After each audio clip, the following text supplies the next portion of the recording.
رہنمائی is like پہلی بات تو یہ ہے کہ آپ کو یہ جاننا ہے کہ آپ کی منزل ہے کیا، کلیئرٹی بالکل آپ کے ذہن میں اس کے بارے میں رتی برابر بھی شائبہ نہیں ہونا چاہیے کہ آپ جب وہ ایگزامپل دیکھیں ہم گھر سے باہر نکلتے ہیں تو آپ کہتے ہیں صبح مارکیٹ جا رہا ہوں، فلاں جگہ جا رہا ہوں، فلاں جگہ تو، اور اگر آپ قدم باہر نکالیں اور آپ کو یہ علم نہ ہو کہ آپ نے جانا کدھر تو لوگ ہماری ذہنی حالت پہ شبہ کریں گے. ٹھیک ہے. ہم اپنی پوری زندگی بغیر کسی منزل کی سمت کے گزار دیتے ہیں، اسی روز و شب کے قیام میں گزار دیتے ہیں، اور ہم کہتے ہیں یار کہ وہ جیسے دائروں میں ہم چل رہے ہیں. تو گائیڈنس ضروری ہے اس کے لیے. پہلے آپ کو سب یہ طے ہونا چاہیے کہ آپ کی سمت کیا ہے، آپ کرنا کیا کسی بھی کام میں، وہ آپ کی پرسنل لائف ہے، پروفیشنل لائف ہے، بچوں کی پرورش ہے، بزنس ڈیولپمنٹ ہے. کوئی ایریا ایسا ہے جہاں کسی بھی ایریا ایسا نہیں ہے، آپ کی زندگی کا پہلو نہیں ہے جہاں پہ آپ کو گائیڈنس کی ضرورت نہیں ہے. دس از دی فرسٹ تھنگ. آپ کو یہ مان لینی چاہیے. یہ الگ سوال آئے گا کہ گائیڈنس کہاں کی، کس کی، کیسے. بالکل کی بات ہے. اچھا، مجھے ایک اور چیز بھی ہمیشہ سے پوچھنی ہے اور میں آپ سے پوچھنا چاہتی بھی ہوں اور میں یہ ہمیشہ سوچتی بھی ہوں کہ آخر ہم رہنمائی لیتے ہوئے اتنا کتراتے کیوں ہیں؟ وہ کون سی چیز ہے جو کہ ہمیں رہنمائی لینے میں ہمیں پیش آتی ہے؟ وہ دقت کون سی ہے جو کہ ہمیں رہنمائی لینے میں پیش آتی ہے؟ میں اکثر ایک بات اپنے دوستوں کے بیچ میں بیٹھے ہوئے کہا کرتا ہوں کہ لوگ جاننا چاہتے ہیں، ماننا نہیں چاہتے. تو جاننے اور ماننے میں فرق کیا ہے؟ ایگو کا. ماننے میں ایگو نفس کو چلنا پڑتا ہے، اس کے اوپر پاور رکھنا پڑتا ہے. جاننے میں ایگو کی بڑی زیادہ اس کے غبارے میں بڑی ہوا بھر جاتی ہے.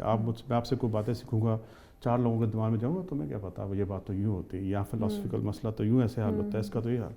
آپ کے کندھوں پہ سٹار لگ جاتے ہیں، آپ 4 لوگوں کے درمیان بیٹھ کے بڑے فخر سے بات کرتے ہیں، مجھے تو یہ بات پتہ ہے. جان لینے، میں یہ نہیں کہہ رہا کہ جانے نا، میں یہ کہہ رہا ہوں کہ چونکہ ہمارے بالعموم فوکس ہوتا ہے جاننے میں تاکہ ہم زیادہ خود نمائی کے اوپر ہیں. ماننا اس کے برعکس ہے.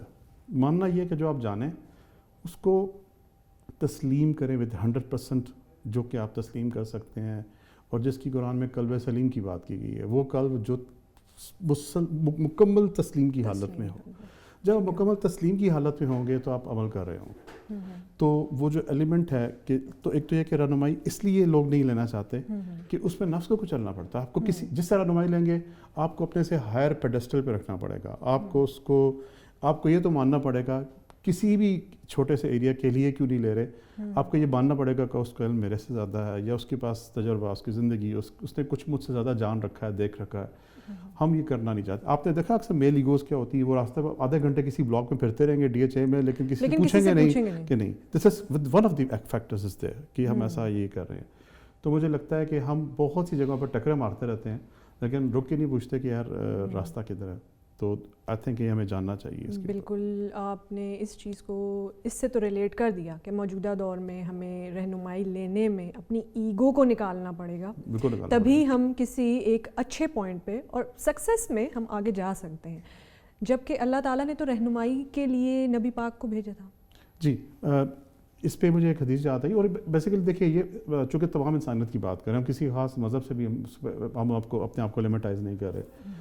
ایک بڑی خوبصورت بات ہے کہ جو رہنمائی ہے، مطلب حجت کی بات کرتا ہوں اس پہ کہ اللہ تعالیٰ، ایک حدیث ہے اس کا مفہوم یہ بیان کر رہا ہوں کہ اگر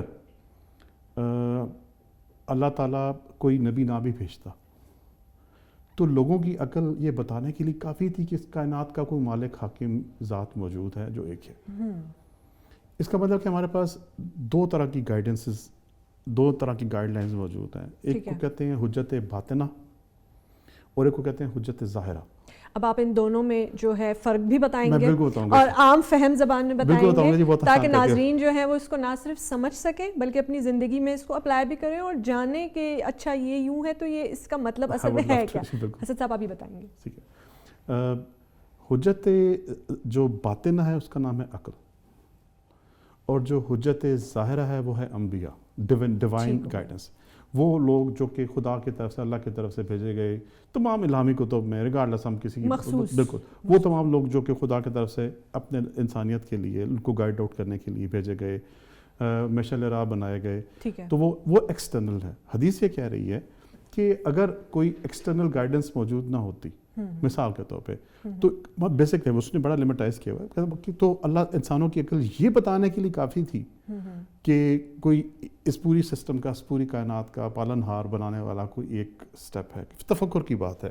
باقی وہ میں شرعی مسائل کی طرف نہیں جانا چاہتا کیونکہ وہ ایک الگ بحث ہے, لیکن بس عام فہم کے لیے کہ آپ کوئی تک مطلب دیکھیے اٹس اے کامن سینس. یہ کامن سینس کی بات ہے. آپ کسی کمرے میں داخل ہوں اور وہاں پہ ایشٹرے پہ سگریٹ جل رہا ہو تو آپ کی عقل فوراً بتائے گی کہ ابھی کوئی چند پہلے یہاں سے اٹھ کے گیا ہے. یا اگر آپ دیکھیں کہ وہاں پہ کسی گراؤنڈ میں جائیں, وہاں پہ تازہ کٹی ہوئی گھاس ہے یا گلاب اگے ہوئے, تو آپ کہیں گے یار کسی اچھے مالی نے یہ کام کیا ہے.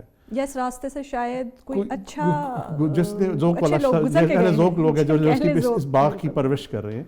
تو یہ ایک کامن سینس ہے, عقل عامہ. اس کے لیے کوئی باغ کوئی آپ کو ہائی آئی کیو 140+ 130+ میں نہیں چاہیے بتانے کے لیے کہ آپ کیوں اس سے سب کو موجود ہے.